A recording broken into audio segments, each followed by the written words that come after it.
Hi everyone, I wanted to welcome you to the review of my Healthy Family Functioning course. I thought I would take some time to walk you through the course and the various components of the course, as well as identifying very carefully the two assignments that were modified as a result of our online course, and hopefully get some great feedback from you regarding that. So I wanted to first begin by letting you see the page that is set up in our master in Canvas for the students to complete this course.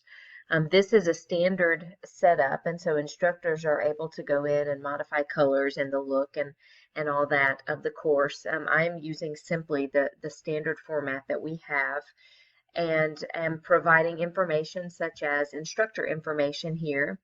And so you're able to see that the students get a pretty good introduction into learning who the instructor is for the course, as well as a better understanding of who the assistants are, whether that be graduate assistants, graders, as well as other individuals who would be helpful, such as my personal assistant. And so this obviously is cut off to the edge, but you get the idea of what this particular page looks like. And then, of course, there's a place where the syllabus is posted, and students are able to both download the syllabus for printing on their own, or they're able to scroll through and see the various components of the syllabus throughout the course. And so all of the course objectives are listed, as well as the grid that is used to ensure that program outcomes and learning objectives are occurring throughout the particular course. And so this is just a brief overview of what the course looks like in terms of the syllabus. I'm going to focus obviously on a couple components of the syllabus as I talk about the various assignments. Another component that the students have easy access to is the breakdown of units, and so students are able to go in very carefully, and some of these components are things that they are not allowed to see, like for instance faculty resources, but they can see the various units and how they are broken down. So students will be able to click on any of these items, and for instance, Unit 1 activities, they'll know what their reading assignments are to be, as well as any introductory videos for their courses, and PowerPoints that will be available. And so they understand with a quick look and overview exactly what is expected of them for each particular unit. And they also have information about their where the PowerPoints are located, and so they can view those here. And then also there's a separate link to each of the discussion forums that they are required to participate in. For example, Unit 1 interactive assessment would accompany their reading, and so this is something that is required of students for interaction with one another as well as with the instructor. And this is something that occurs throughout the course. Each week these similar items are expected. In addition, there are exams at different points and additional projects that are to be posted. But that gives a very careful and obviously for you, a brief overview of what the course entails. And the students, for this particular course, it's a 7-week course. And so students will understand all the way at the beginning. All of these due dates and everything are posted before the course launches. So students are able to walk into the course understanding what their deadlines look like and when their assignments will be due based on the various components of the assessment, of the syllabus. So with that said, I will go ahead and move into looking at the specific assignments that have been modified for this course. And I will say it has been very enlightening to think about some ways to strengthen this course. It's a course that I teach on ground, and so modifying the course to teach online, I'm doing that for the first time right now, which is why this is a course of interest to me. And so as I think about two specific assignments that I wanted to focus on, or two specific components, that was both the active learning as well as the multimedia component. And so I do have two particular assignments that have been modified that I want to walk through briefly now. So early in our course together, we were discussing extensively active learning strategies. And while I had some components of the course that would be considered active learning strategies, our conversations together really helped me to think through some ways I could strengthen the course.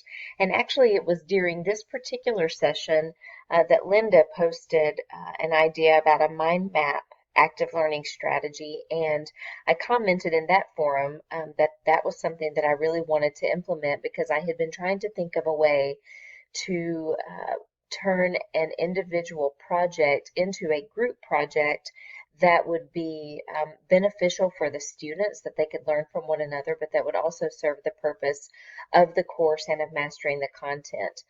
And so I incorporated this project that had initially been, like I said, an individual project and something that was submitted as a presentation and an accompanying paper. And I believe the modification to this assignment really strengthens it. And so I turned it into what I called a collaboration project and student-led forum. And in this particular paper, or in this particular project, the students are assigned to groups of 3 or 4. Another reason for the desire to move this to a group project is because in this particular course, there are 14 factors that are being studied from beginning to end of the course, and it's a 7-week course. And so I was really afraid that we would get to a point where we had too many students in the course in order to effectively cover all 14 factors, and for me to be able to provide the feedback necessary for the students' projects, because that would just become too much for the course. And if it's too much for me as an instructor to grade, it's probably too much for the students to read and really benefit from. And so I wanted it to become fewer projects but still be meaningful. And so in an effort to make that happen, I turned this into projects where the groups will be assigned 3 or 4, and I would do since this is an online course, I would do a random selection at the beginning of the course to assign students into their groups.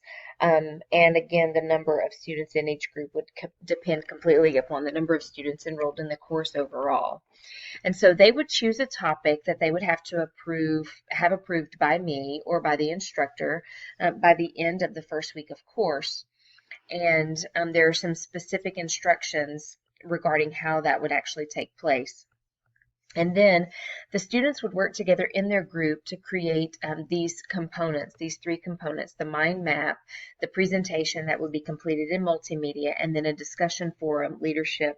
And I don't recall which week we were discussing having students as an option to be the ones to lead the discussion forum, but I thought that was a great idea as well and posted on that, and I have incorporated that here. And so I've given steps for the students to know what is expected of them, and obviously there will be a lot of communication. This is one of those situations where I believe there would be a lot of tweaking throughout the course, since it is the first time that it's being done this way, to get feedback from the students and figure out ways to better incorporate instructions. And so the first step would be using some features already set up in Canvas. So the Collaborate feature, students would be expected to set up their meetings and to assign roles to their various group members. And I have required that at least 2 of the group meetings be in a synchronous format, so a conference at a time that they have agreed upon that could be recorded and I could review, which would also give me insight into the participation level of the various individuals in the group. And then also there would be a discussion forum open for each group to use throughout the course as they're working on their particular project. And step 2 would be the mind map portion, and I've included a couple of links, one of which actually was something that Linda had posted, and so I appreciate Linda's insight into working with the mind map component. The Wikipedia article was one there, and then there's also a sort of a how-to on making a mind map. And really what I want the mind map to do is to take the topic, one of the 14 factors that the students are considering, and use it to identify specifically what are the various components related to this factor that are going to be explored further, because then individual students would be assigned within that group to study those particular portions more extensively to contribute to the overall presentation and project. And so the mind map there would be part of the presentation that they would incorporate, but also they would submit a separate copy for grading by me. That would be a separate graded part, would be the mind map. And so that is the starting point for their project. And then the next step would include that the members would explore like I said, the specific components of the mind map. And so each member would research a specific component related to the topic. And I've given some examples here. One of the assignments that the students will complete during this course is involving interviews with the family, which is actually the next assignment I'm going to talk about. And I've referenced here in this particular project. But one example of what I'm asking the students to do is collaborative problem solving is one of the 14 factors. And in the assessment that they are utilizing for the family interviews, there are specific items, questions that the family is surveyed on related to these 14 factors. And so they can use all of those items on that assessment to guide them in how they would be exploring and researching further what it looks like for problem solving within a family. And so I've given them an example of that here, and obviously would expect to have some back and forth emails and interactions. One of the things that I would say this course that we're taking has really made me aware of, we all know the importance of communication with our students, but I really have attempted to over communicate, not in a way that is not helpful to students or beneficial to students, but certainly in a way that allows the students to know that I am available, that I am anticipating their needs, and that I am willing to work hard with them to make sure that they have what they need. And so moving on to the next step, the presentation that is created, the students are being asked to use something like Screencast-O-Matic or Screencastify in order to record their presentation and submit it to the interactive forum. And that would be the multimedia component of this assignment, where they are asked to set this up in such a way where different students are contributing to different components. And I do like the idea of having each individual student create a portion and then submit that into a portfolio of their particular assignment that will be peer reviewed. And that's the last component, is the presentation would be posted on Canvas, as well as the group would have to agree upon the prompt for the class discussion, and would be fielding questions from their peers on their presentation.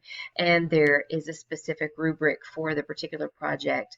And one thing that I am recognizing that's not included in these instructions is the need for including a transcript along with the posting of their assignment. And so this is the active learning and the multimedia component of the assignment that I really wanted to strengthen for this course.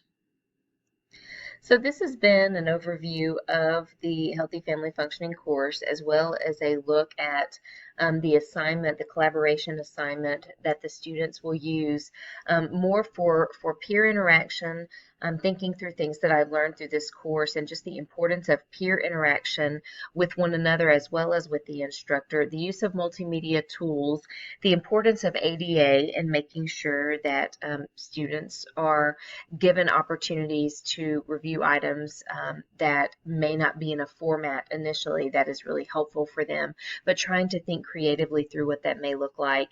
And so I will post now a second video to walk through the second assignment, which is the family interview assignment.